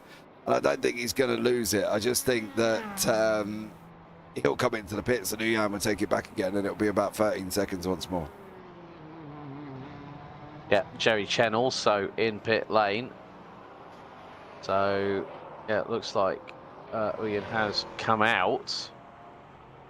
Jerry Chen, 30 seconds on his marks in the pit lane. Yellow out in Sector 3. We've still got 20 minutes to go into the checkered, folks, so don't touch that dial. Stick with us. As Daniel Kirby trying to put as much of a good lap in this particular time around as he goes through turns 9 and 10.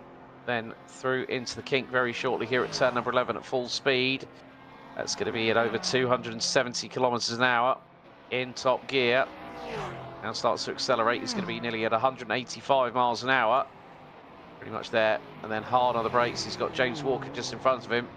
Going through into Canada corner. Kirby tries to apply the power. Back end snakes out to the left hand side of it so slightly in the BMW M8 hybrid. Now through in towards the final corner. He's going to fling it around the outside. Walker just sticks on the racing line. Lets Kirby through. Will Kirby dive into pit road this time? No, he's going to stretch it out for another lap. That lap time as he crosses the stripe now will be a 1:52.461. And he's got to try, and again, he's now coming up against traffic. So Kirby needs to expedite this as quickly as possible. We've talked about this earlier on in the show, Ross, that it's now or never for Daniel Kirby. He's got to try and put some lap time down, and if he gets held up, he's got the two GT3s out of his way. They pull to the left-hand side. He's got a hypercar in front. Yeah, you're exactly right. He doesn't need to be held up because that's going to hurt him to be able to get this, I guess, overcut. This fuel-saving strategy. It was really good the way that he was able to catch up here. I believe that's on Mayer, where he's getting around right now. Trying to, he's going to hold him up. Oh, that was close. That was real close on the back end there, but he got around him, so that's going to be a good clearing for him as he's going to open up into the next section here. And he's definitely going to need that because he is going to be able to short fill once he comes in, and that's going to be significant coming into the end here. To James's point, he was saying that it's going to be a lot closer, but because he doesn't have to take as much fuel, this could save him 5-6 seconds maybe of standing time. So if he nails that in and manages to get out, oh boy, he doesn't need to wobble like that. He just no, like that through Canada corner for that to put him the wrong way. He fires it through in towards turn number 14 once again here on what will be lap number 40. So is Kirby going to dive into pit lane? No, he's going for another lap. Again? So, now this is a brave strategy from Daniel Kirby. He's pitted twice, and he's really flirting with possibly bringing that car in with fumes. If he's nearly burnt all that fuel in the gas tank, JP, I'm going to be quite interested to see how much time he's going to spend on his marks in the pit box. Well, it's all going to be what this man's going to do. He's got a clear track pretty much as well, so Troy Uyan has got time to go and close in on him. It's going to be interesting from Uyan what sort of laps he's had and what sort of problems he's had. Well, saying that, he's just done a 1:52.731, which is quicker than Kirby's anyway last time out. So for Troy Uyan, do what you keep doing. It's 13 seconds. That's the problem. You know, if it was closer, I'd be a little bit more anxious, but it's 13 seconds. Is Kirby really going to be able to pull that in? I think it's only going to be on the fuel stop window, because now we're getting into the final 16 minutes, and for Daniel Kirby to be this far into that stint, I mean, like the first two stints he maxed it, I think he was 24 minutes, then I think 26 minutes on the second. So I think, as we said, strategy corner, stretch that fuel, and looks like that BMW is just that little bit kinder on the fuel intake per lap, Ross, than the Cadillac is. I mean, obviously two varying different schools of thought, you know, 5.5 litre flat plane crank naturally aspirated V8 versus 4 litre twin turbo V8 in its own right in the BMW. So it's going to be interesting to see when Kirby pulls the trigger, because we're about seconds away from the 15-minute mark, and Kirby is in. Kirby is in pit lane. So now the race really begins. Ian making his way through in towards Canada corner. He's going to get through on the number 84 of Alec King through at turn number 12, and this is going to be the fact. I think Troy Ian is going to have a lead. It's going to be in double digits, I think, because Kirby 12, 13. Yeah, Ian's got the lead back. Here he comes across the line. And how big is that gap going to be? 19.9 seconds. And Kirby is on the move. It's not going to be much between them. But yeah, Ian has got the lead back again. Again, like you said, JP, Roy Ian just seems to have those in laps nailed. Whereas Kirby, he went a further 2 laps longer than Troy Ian. And even with the fact that he fueled up for only 20 seconds in the pit stop, that has dropped the gap down to about 3.7 seconds as things stand. Oh, right. Hold on. Oh. Oh, this would be tragedy. Oh, I have lost all drivers. Right, so... Oh. And oh, no. Game is giving me nothing. You're going to have to bear with me a minute. No, I think that was the server. The whole thing's gone. Oh, that's absolutely crushing. That was such a great race that was coming up to a big climax towards the end to see if Kirby was going to be able to close it in on top of some of the other drivers having very close battles there. Let's see what we can find out here. Going to go on that screen just for a minute, guys. We've got no server at all. It has gone. That's going to be disastrous. How are they going to play that one?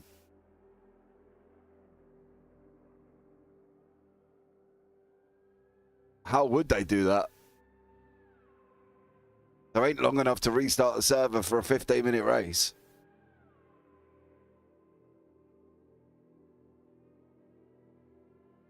Alex, press your button.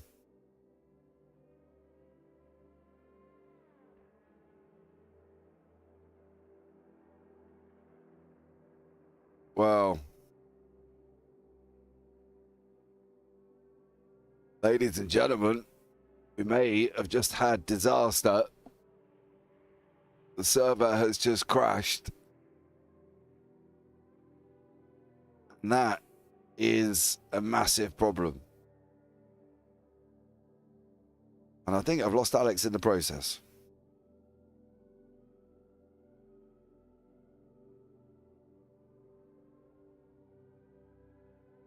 Wow. Bear with it here, guys, while we try and find out what's gone on.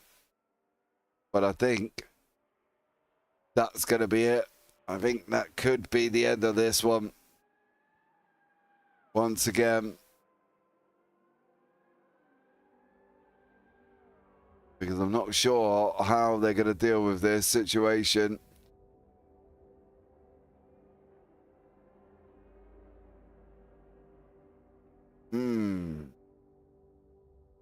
Looks like we may have lost Alex as well on that one. So I don't know if that's a bad thing or a good thing. But it does look like we've lost Alex in the process as well.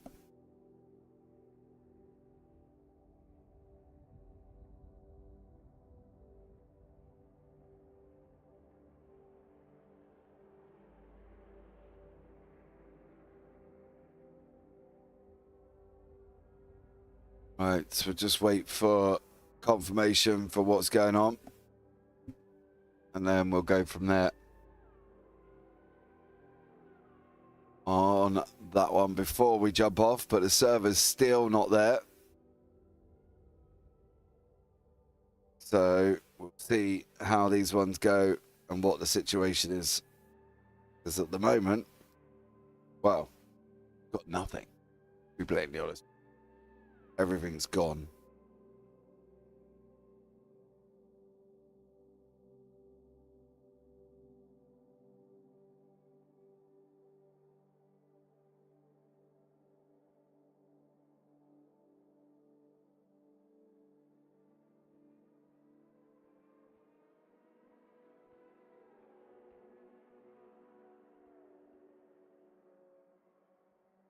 So just give us 2 secs and we'll find out what's going on. Whether or not they're going to restart it, whether or not they're going to call it.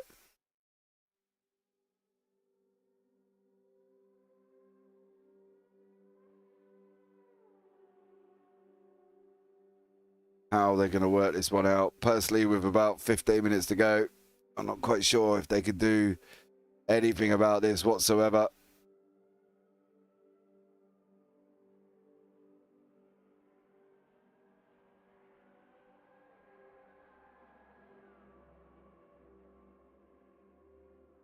Right, we're just going to take a short break, guys, while we leave you there on this screen until we know what's going on once again.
Okay, ladies and gentlemen, we are back. We've got Ross back in the booth with us. Ross, what's the situation? Tell us what's happening. So it looks like, yeah, there was some odd situation that happened on the server. All the instances for R Factor 2 for everything, basically every bit of software that was running on the server just stopped, even though the server stayed up. So what we'll do is the race will be called. It'll just be red flagged. There's lightning in the area, I'm sure, and so they threw the red flag. We were past 80%, so results will be scavenged, and they'll have to be posted for where they finished as of that lap. Right. There you go, Alex. All right, if you want to start bringing people in for an interview, I will set up the interview rooms. Okie dokie. Right. Well, first of all, with that news being broken by our very own Ross Smith, let's bring in the man who was really, really rocking the Casbah here at Road America. Let's bring in our hypercar winner and, well, Troy Uyen once again. Good to have you down victory lane, my friend. Pretty good run there for you in the number 24 Cadillac. That car was absolutely firing on all cylinders, wasn't it? How is it going, guys? I have had quite the roller coaster on this one. This is the first. I mean, if it's official and we're actually counting that, that's my first NARS race win in the hypercars. So that's a huge chip off my shoulder if that actually counts. It's like my heart's in my stomach right now because it's like, did I win or is it canceled? Like, what's happening? Well, I think the official line will be, because we're over 80%, that it will be called. So looks like you are going to pick up the hypercar win, my friend. I mean, like you said, it has been a roller coaster for you and the caddy, but you seem to have the number of everybody, including a certain Mr. Daniel Kirby, who decided to go in the BMW for a change. Yeah, I mean, insane race. I knew Dan was fuel saving. The fact that I got around him on the first stop kind of set up the rest of the race. I think he was really struggling with tires and stuff like that. But yeah, so he ended up taking, I think, 2 tires, and that gave me another buffer. So he was catching. It was like a 4-second gap with 15 minutes to go, and he had fresher tires. So that red flag may save me, but man, I really wanted to cross the line as a full distance winner. But man, what a race, and as the absolute best performance I think I've put on in NARS so far. So yeah, I'm super happy with that. Congratulations, just a really, really good job. The strat was on point, obviously, when we saw John let you go past earlier on the race. But next time out, September 25th, we head to Indianapolis Motor Speedway. How do you think the caddy's going to handle there, and what do you think your chances are of maybe doubling up, after what's been a pretty good result here at Road America? Yeah, I mean, I don't know why it just felt hooked up today. I only practiced 30 minutes before the race. I had 0 practice going in. I was just assuming, like, man, I'll be lucky if I can get a podium. Just very little practice, and then every button I clicked on the setup screen just made it feel good. So I think I'm literally just going to extract this setup, dump it into Indy, and hope it feels good, and see how we go. Brilliant. Well, Troy, congratulations on your first win in the hypercar class here at NARS. We look forward to seeing you at round 9 at Indianapolis on September 25th. Well done today. Thank you. Take care. A big thank you there from Troy Uyen. Next, we go to LMP2. Well, it's another one in the bag for Mr. Alec King. Alec, good evening. Good evening, boys. How are you doing? All good. Well, looked like you were back on cruise control again, my friend. Absolutely storming performance as we've come to expect. I think that's now your 6th win this season so far. So congratulations, first of all. How did the car feel around at Road America? Because it looked planted. It really did. No, the car was great. Road America was where we did our test race earlier this year, and it was a track that we kind of used to set some BOP and stuff on the car. So besides Daytona, I think Road America is the track that I kind of maybe have the most laps on for this year. So I basically loaded up the setup, made a couple tweaks to it, and the car basically would do whatever I wanted it to do. It was really, really fast, and when I saw the gap that I had in pace on qualifying and just kind of in the warm-up sessions, and then in the beginning part of the race, I really just kind of toned it back a little bit and just tried to fuel save a lot and just run steady. I was like, there's no point in trying to win a race by 50 seconds. If you win by 10 or 50, they mean the same thing. So I was just trying to be smart and just fuel save like crazy and just really enjoy the car for what it was tonight.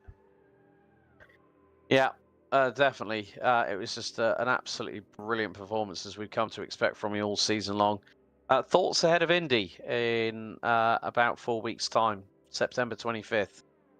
Looking forward to it. Indy's an interesting one, man. It's a lot tighter of a track than what you really think it is. And how the corners are laid up, it's a really good mix of kind of high speed to low speed corners. So, the difference between all three classes there is going to be really tricky. The GT3s are going to be really fast in some of the little tight sections.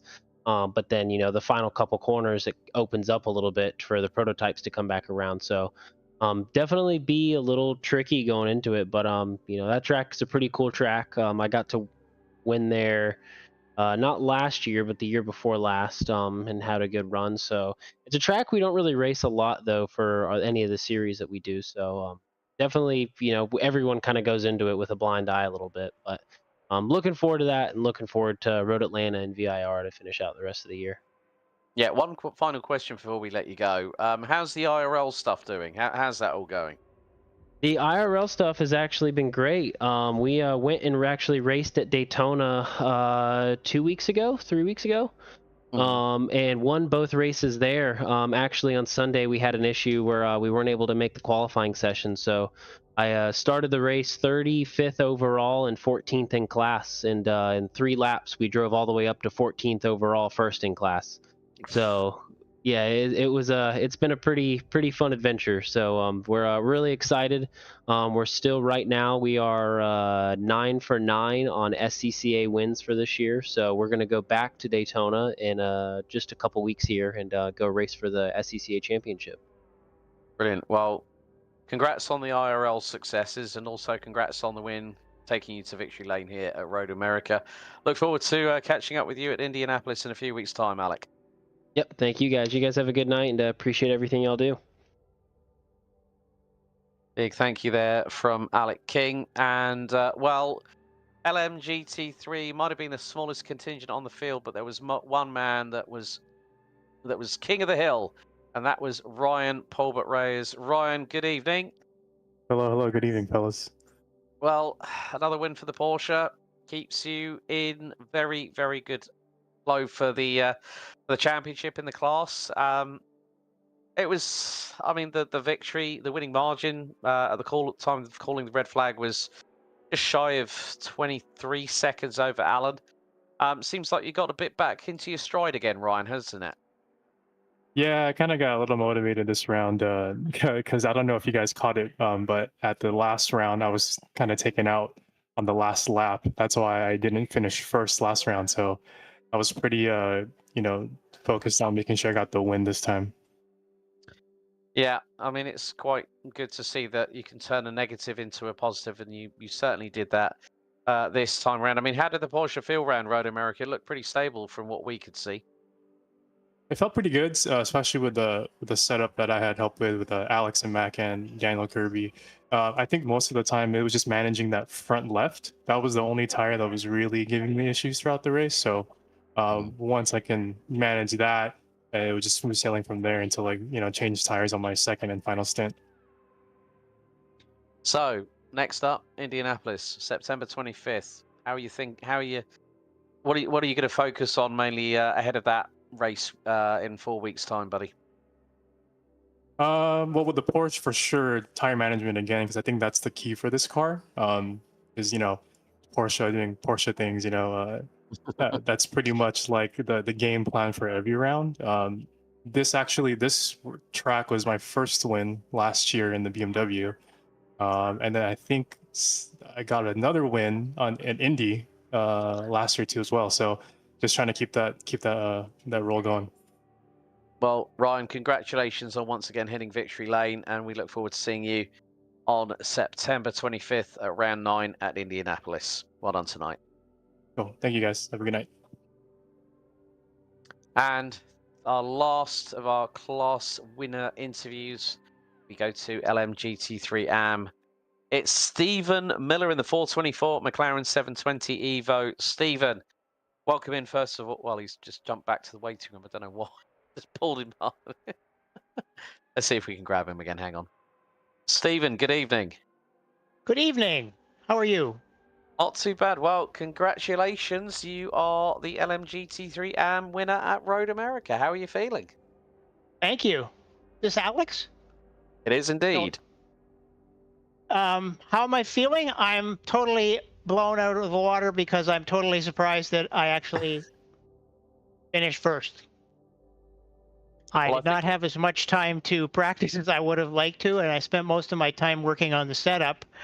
And I think I did one stint of full fuel in the last 2 weeks.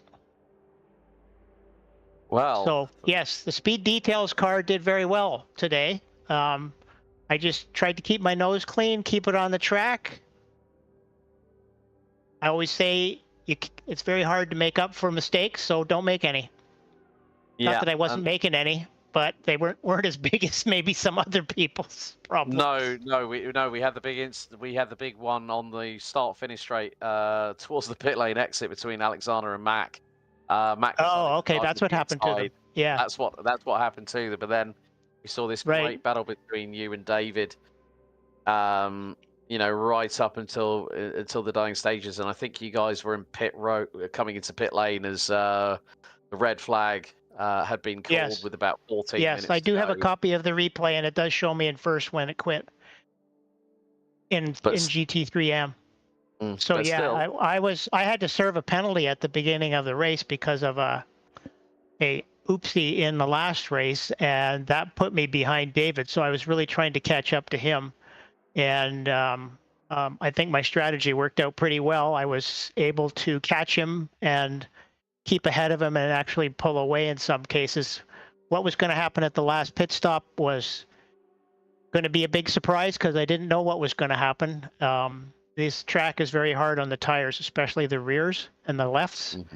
And you can only do your best, and sometimes it turns out well, and that's a good thing.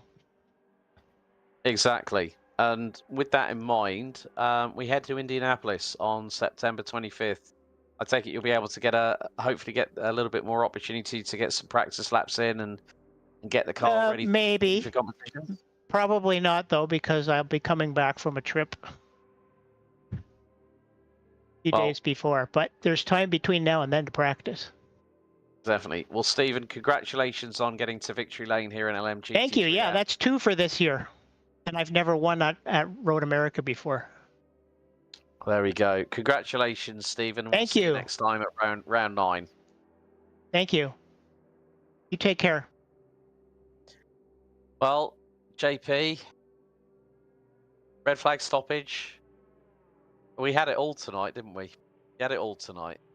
Yeah, it's a bit of a shame the way it's gone, but you know, what can you do? You can't do a lot about it, and that's it, really. It's just now getting the results and wrapping it all up. There's not a lot else whatsoever you can do about the whole situation. It's just one of them things that happened. RF2 doing RF2 things as per normal. So we'll just wait for the results to come out, and we'll just go again. Indeed. Ladies and gentlemen, thank you so much for your patience bearing with us, obviously, with the issues that we've had towards the latter part of the race. We had 14 minutes to go until the checkered. But that does conclude our live broadcast of round 8 of 11 of the NARS Virtual Modern Sports Car Championship. A big thank you to Storm Game Simulation, simrace247.com, Gridfinder, Azadogan Design, JM Virtual Tracks, and all the sponsors, contributors, and partners that you see on the screen before you. You joined myself, Alex Goldschmidt, James Parfitt, and also Ross Smith. This has been a JP Broadcasting Network production. For any more sports car action, well, we're going to have the 250 kilometers of Mosport for the Virtual World Sports Car Championship 1985. That'll take place on the 23rd of August at 18:45 British Summer Time. So don't forget to tune in. Same place at that point, and we will see you next time. So, race hard, race fair, and if in doubt, well, you better go flat out. Thanks for tuning in. We'll see you next time. Good night for now.